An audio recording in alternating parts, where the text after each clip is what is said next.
coming up on Lawmakers. Vocal opponents and proponents of gay marriage come to the Capitol to make their opinions known to legislators. Today was the deadline for House and Senate maps to be redrawn under a federal court order, and no maps were passed. And Governor Sonny Perdue announces Atlanta's bid to become the headquarters of the Free Trade Area of the Americas Secretariat. Those stories and more are coming up next. Live from Atlanta, this is Lawmakers for Monday, March 1st. Here are your hosts, Gerald Bryant and Nwandi Lawson.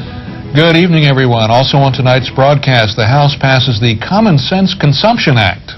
And the Georgia Association of Educators says a new teacher licensing process undermines the credentials of college graduates with education degrees. But our top story tonight, both sides of the marriage amendment debate rally at the Capitol. Members of the organization Georgia Equality held another rally this morning urging people who are against a constitutional ban on gay marriage to continue their fight. On Thursday, Senate Resolution 595 did not receive the two-thirds vote needed to pass in the House, but did receive enough votes today to be reconsidered. David Zelski joins us live with more on that continuing story. David. Well, thanks, Gerald. Today, Georgia Equality called on leaders from several religions who support same-sex unions. They also thanked the individual legislators who voted down the resolution last Thursday and reminded everyone that the issue is far from over. Not all the Christians are on one side of this debate. Well, that's right. Or the Jews, or any other religious belief. I stand before you a straight African-American female Christian Presbyterian. Many representatives who oppose the constitutional amendment say they have received hateful emails. Primarily Representative Carla Drenner, who received one stating, "How could God love you?" Today is about faith. Faith that humanity will prevail. And if it doesn't, we will have faith again. It is my Christian duty to ensure that the inalienable rights of my friends and neighbors are not diminished because of who they love. Georgia Equality Executive Director Alan Thornell told everyone there to thank House Rules Chairman Calvin Smyre for his help in defeating the resolution, but also urged them to continue making their voices heard all around the Capitol. So Senate Resolution 595 will be defeated in the House for the second time. These students want to have a voice in what their future options will be, and if they want to marry a person of the same sex, they want to have the option to do that. Same for a person of the opposite sex. Now, Senate Resolution 595 is on the general calendar, but the House Rules Committee must now vote to place it on the rules calendar in order to come to a vote again on the House floor. Reporting live, I'm David Zelski for Lawmakers. David, for people who don't hang around the Capitol all the time, remind us when the next Rules Committee meeting is. Well, the next meeting is tomorrow morning, but Senate Resolution 595 is not expected to come up until Thursday at the earliest. Thank you very much, David. Supporters of Senate Resolution 595 also rallied at the Capitol today. Several hundred members of Georgians United for Traditional Marriage heard a prepared message from Governor Perdue and from religious leaders. Lawmakers' Jesse Freeman is live with more on that story. Jesse. Well, thank you, Nwandi. Today's rally of Georgians United for Traditional Marriage was supposed to be held in the rotunda of the state capitol, but it had to be moved outside because of the large turnout. Speakers included resolution sponsor Senator Mike Krotz, as well as House Minority Leader Jerry King. When this bill was introduced, it was to protect and defend the voice of the people rather than rogue judges who want to continue to take your rights away. I had a few people over the weekend when I went home come up to me and said, "We're praying for you, we're encouraging, thanks for your vote. I know it's difficult. It's not hard. It's the easiest vote I've ever cast since I've been up here." The rally was moved to the Washington Street side of the Capitol. The street served as a barrier between gay rights groups and supporters of the constitutional amendment. But I also want to address not only the timing of this rally, but the tone of it. I'm grateful that we're not hooping and hollering and trying to be disruptive as those on the other side of this issue are across the street. Governor Perdue was in Middle Georgia attending a funeral, but his chief of staff, John Watson, read a prepared statement. There are some in the legislature and many in the media who would call this an intolerant crowd. They could not be more wrong. Just because two people have opposite views on a given issue does not make one tolerant and the other hateful. But we do not apologize for our deeply held belief that marriage was the first institution ordained by God and was between one man and one woman. Now, a spokeswoman for Georgians United for Traditional Marriage says that this rally's been scheduled for weeks. It just so happened that it turned out to be the same day the House moved to reconsider their actions on adopting the resolution. Reporting for Lawmakers, I'm Jesse Freeman. Thanks so much for that update, Jesse. Senate Majority Leader Bill Stevens says Georgia is in better shape to deal with the gay marriage issue because of the Republicans' Defense of Marriage Act. Stevens was asked about Democrats who criticized the GOP for proposing too many amendments to the state constitution. It was 40 days ago, I believe, almost to the day, that I stood up here and talked about the Defense of Marriage Amendment. And in those 40 days, we have debated an issue that needs to be debated. And I think arguably now Georgia is ahead of other states in dealing with this subject. The House acts this week, acts today or tomorrow or whenever. Georgia will have addressed this issue and we'll be moving on to other business while other states are still wrestling with it. Senator Stevens said if the constitutional ban on gay marriage fails to pass the House, it's the fault of House Democratic leadership. Well, Governor Sonny Perdue and Atlanta Mayor Shirley Franklin announced today that Georgia has submitted its official bid to locate the Free Trade of the Americas Secretariat in Atlanta. The trade zone headquarters is considered a huge prize for the winning city. Governor Perdue said Georgia's bid highlights Atlanta's record of international commerce, global communications, and economic opportunities.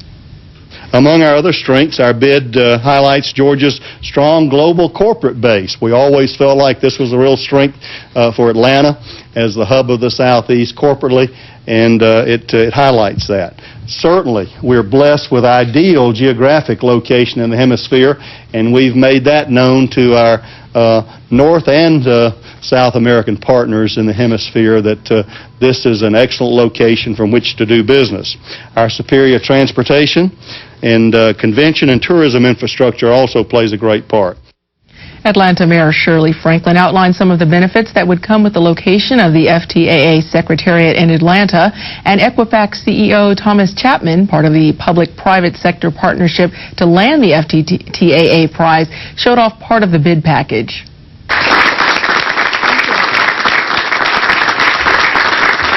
Our bid represents a vision for our city and our state to continue to grow our economy and our cultural diversity. Locating the permanent headquarters of the FTAA in Atlanta plays a vital role in achieving such a dream. Securing the Secretariat would reap enormous awards and rewards. It is conservatively estimated that over 10,000 new jobs would be created for Georgians by 2015. This is in addition to the projected 16,000 jobs that will be created as a result of hemispheric trade liberalization. The bid package, which is my pleasure, Mayor, you may need to help me. The holdup is very unique and bound in traditional Georgia wood are two books that represent two parts of our unique bid. And that wooden case contains two coffee-style books. One is a welcome book listing the attributes of Atlanta. The other is a benefits book selling what the city and the state have to offer. The bid package was created by the producer of Atlanta's winning 1996 Olympics Games proposal, and a decision on locating the FTAA headquarters is expected by the end of the year. Well, tomorrow Georgia voters will have an opportunity to express which design of the Georgia flag they prefer. Lawmakers Chrissy Thrasher joins us live with more on the Georgia flag referendum. Chrissy.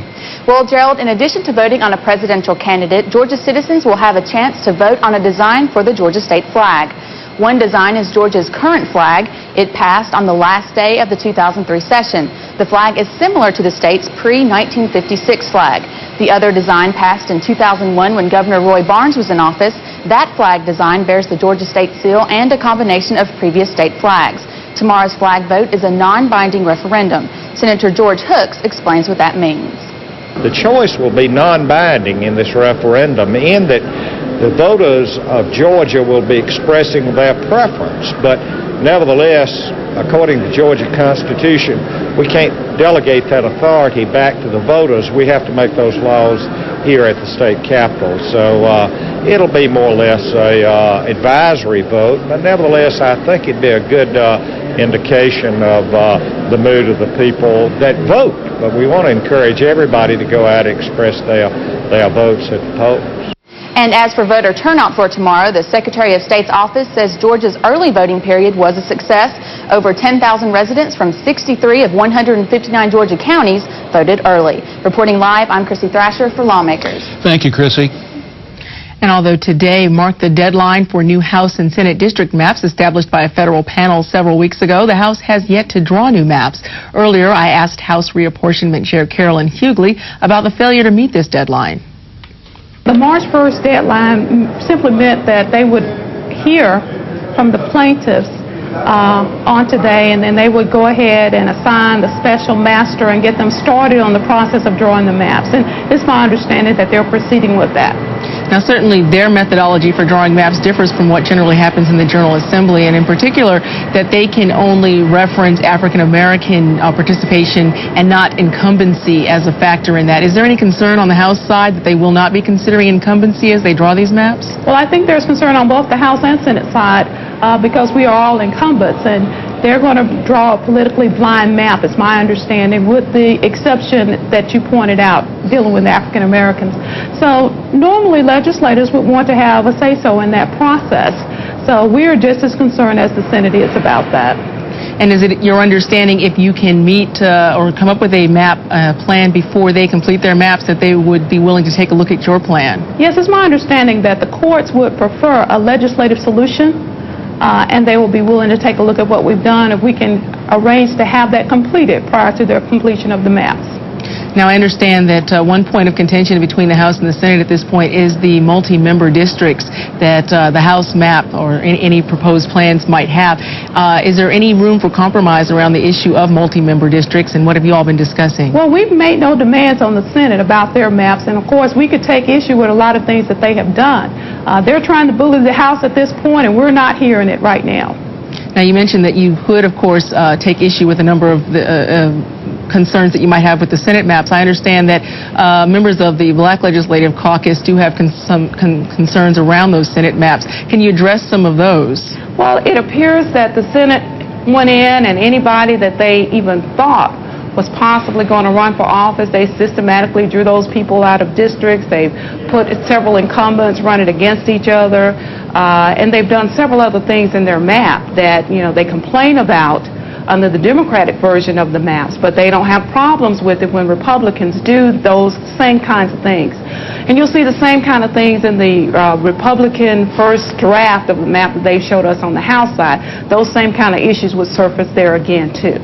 So where do you go from here? Well, I think we have a responsibility to the citizens of this state to continue to work.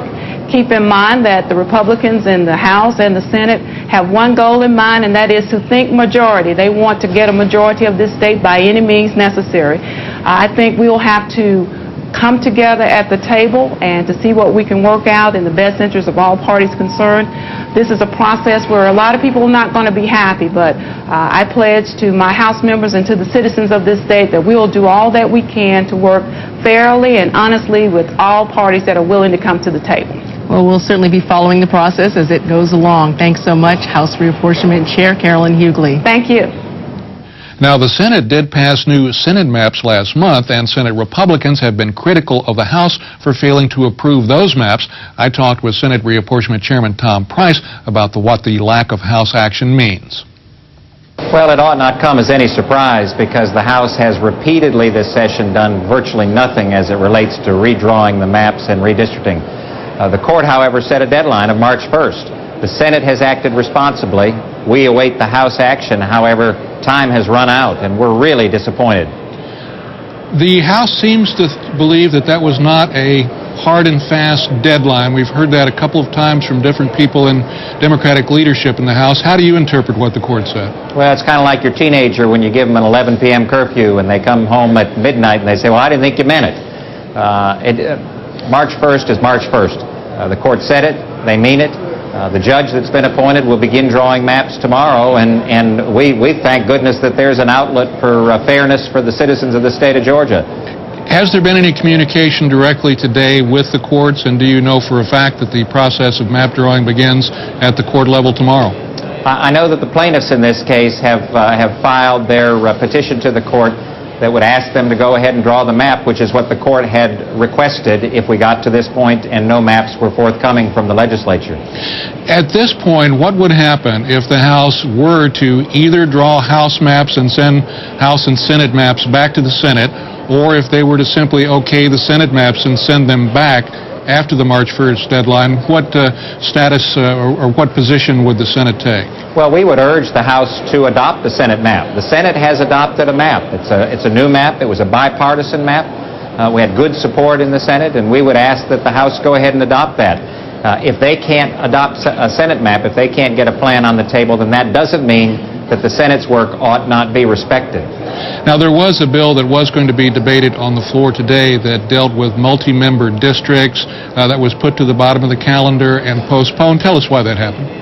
It's a constitutional amendment that we will propose or have proposed that would make it so that just like the Senate, the House can't have multi-member districts, which we believe dilutes the vote of individuals who live in those multi-member districts. However, the court is struggling with that issue as we speak, so we felt it was not appropriate to put that another cog in that works, if you will.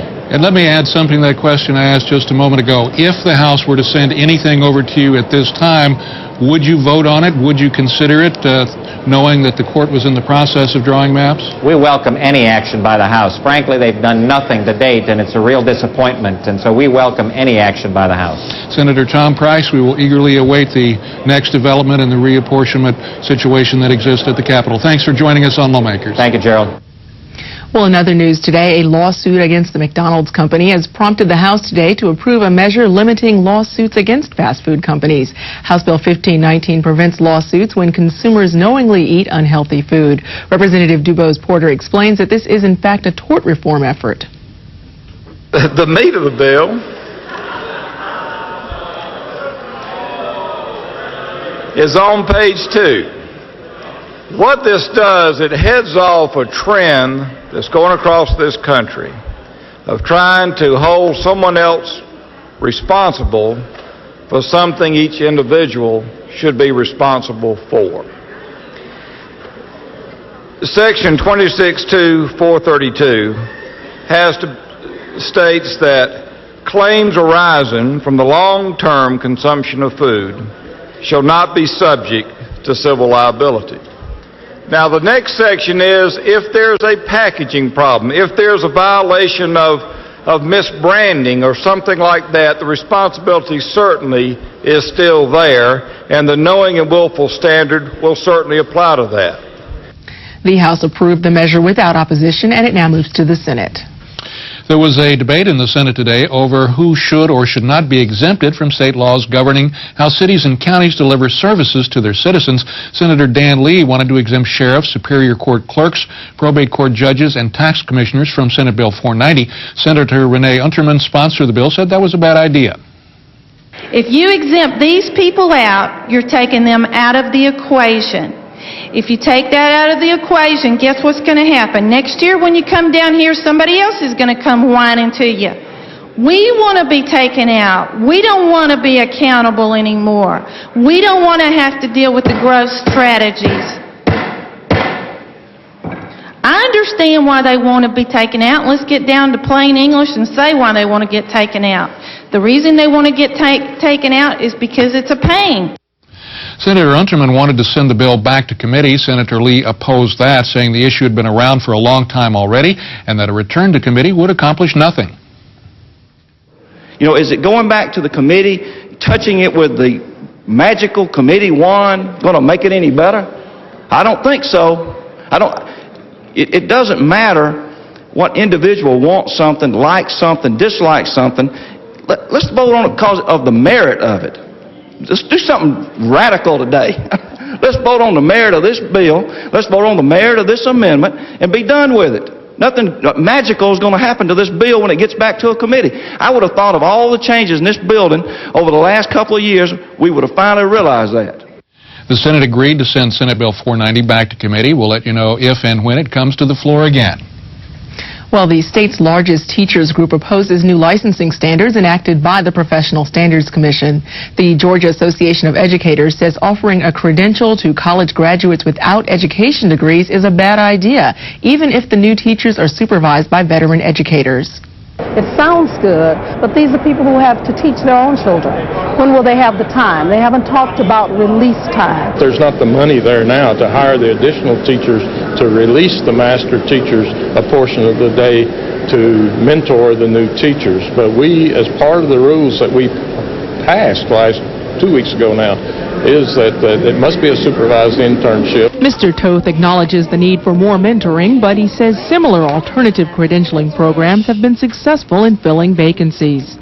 GAE disagrees. Our understanding is the turnover has been tremendous. The people have gone in and left. There's a story that we heard about a guy who went into a class, and after 2 weeks he left, said that he had to go to take care of some business, and he hasn't come back yet. They have a higher retention rate than the regular retention rate of teachers coming out of the college, so it's just not true. The GAE also opposes PSC elimination of the required 2.5 grade point average for those who graduated more than 10 years ago. We feel that you need to come out of college demonstrating that you can master or you have mastered your content.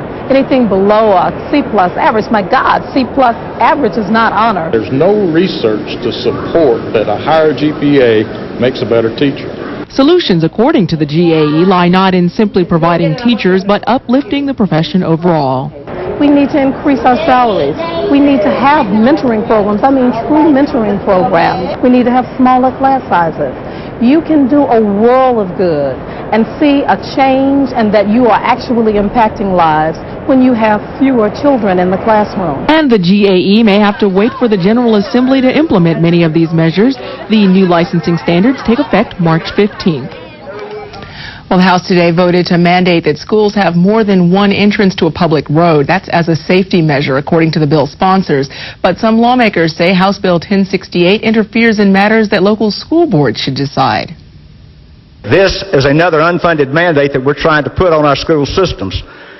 To go out and find a school site now, we have to have approximately 25 acres for an elementary school, 35 acres or more for a middle school, and 75 acres for a high school. We've got to have 2 environmental studies done before we even purchase the land.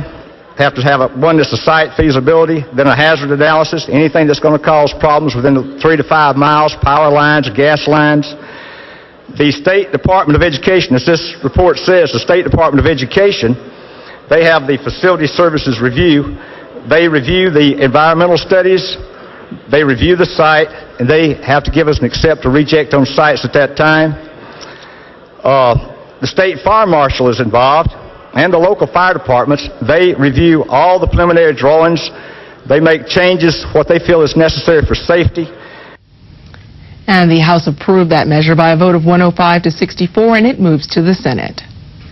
The State Department of Education today unveiled a new website to help the public learn about the proposed curriculum changes. That website address is georgiastandards.org. The site will provide the proposed curriculum for each subject and grade level, as well as introductory videos, articles, and training materials.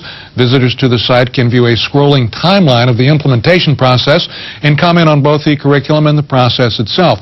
That website, again, is georgiastandards.org. And also today, a bill that would prevent lottery revenue from funding capital outlay projects passes out of Senate committee.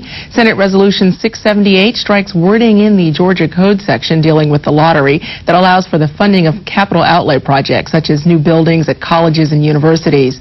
The measure was recommended by the Joint Study Commission on the Hope Scholarship that met last summer to study the use of lottery funds and find ways to save money within that program. Senate Resolution 678 was given a do-pass recommendation and moves to the Senate Rules Committee. Today is Aviation Day at the Capitol. Representatives from Hartsfield-Jackson International Airport arrived at the Capitol to educate lawmakers on the airport's legislative needs. Michael McCollum has more on that story. As the principal air carrier airport in the southern United States, Hartsfield-Jackson serves as a major origin, destination, and connecting point between America and the world. The safety of these millions of passengers who travel through Hartsfield-Jackson is something Doug Miller takes very seriously. The Atlanta Fire Department provides fire protection for Hartsfield-Jackson International Airport. We provide structural protection, we provide aircraft firefighting rescue, and we also provide EMS protection. We have approximately 200 defibrillators at the airport, which is the largest airport, actually it's the largest defibrillator program in the country. In the past 9 months, the defibrillators have been pulled 7 times by civilians, and out of those 7 times, we've had 4 people that have actually walked out of the hospital. Hartsfield-Jackson is in the early stages of a 10-year capital improvement project called the Hartsfield-Jackson Development Program. Benjamin DaCosta, the airport's aviation general manager, explained projects currently under construction. We have a model of the 5th runway. It's $1.25 billion, and the model actually shows you what the runway will look like when it's completed on May 27th, 2006. We also show a video that our architects put together showing what the new international terminal that's under design will look like when it's completed in the first quarter of '07. The 5th runway and the Maynard Jackson International Terminal are projected to cost nearly $2.2 billion. I'm Michael McCollum for Lawmakers. And today, First Lady Mary Perdue traveled around to schools in the area to encourage students to read. Lawmakers' Chrissy Thrasher has more on the Read Across America program. First Lady Mary Perdue reads to a group of elementary school students as part of Read Across America. It's a national push, actually, to encourage reading among the young children and school children of all ages. And this is an old book that I read to my children when they were young, so it's one that many of the children have never heard before. But it has a moral to the story. The program is sponsored by the National Education Association and encourages students to read 365 days a year. Each year, the schools participating in the program hold a special celebration on the birthday of Dr. Seuss. The Dr. Seuss books are very good to get children to read because they have rhyming words, and the repetition of the words over and over again will help children read. And those students at Annette Wynn Elementary School in Lithia Springs seem to understand the importance of reading. Do you like to read? Yes. Why? Because it's educational and it helps your imagination grow. It's fun to read books. Some books are adventurous, some are mystery. Kids are very enthusiastic here at the school. We have very high circulation. We've already had 40,000 books checked out this year, and maybe by the end of the school year, maybe 50, I don't know, but they really like to read here. Reporting for Lawmakers, I'm Chrissy Thrasher. And the Read Across America program was founded in 1998. Over 2.7 million students and teachers across the country participate in that program. Well, coming up tomorrow on Lawmakers, the Senate is expected to vote on their version of the FY04 supplemental budget. We'll have that story and all the latest from under the Gold Dome tomorrow at 7. And just another reminder for those of you with access to the internet, you can watch Lawmakers online. Just visit our website at www.gpv.org. Lawmakers is streamed live, then archived on our site every night that we're on the air. Now stay tuned for Find with the Keno brothers of Antiques Roadshow fame. Find is coming up next here on Georgia Public Broadcasting. And that is our broadcast for this, the 27th day of the Georgia General Assembly. Thanks for joining us. I'm Gerald Bryant. And I'm Wandy Lawson. For everyone here at Lawmakers, good night.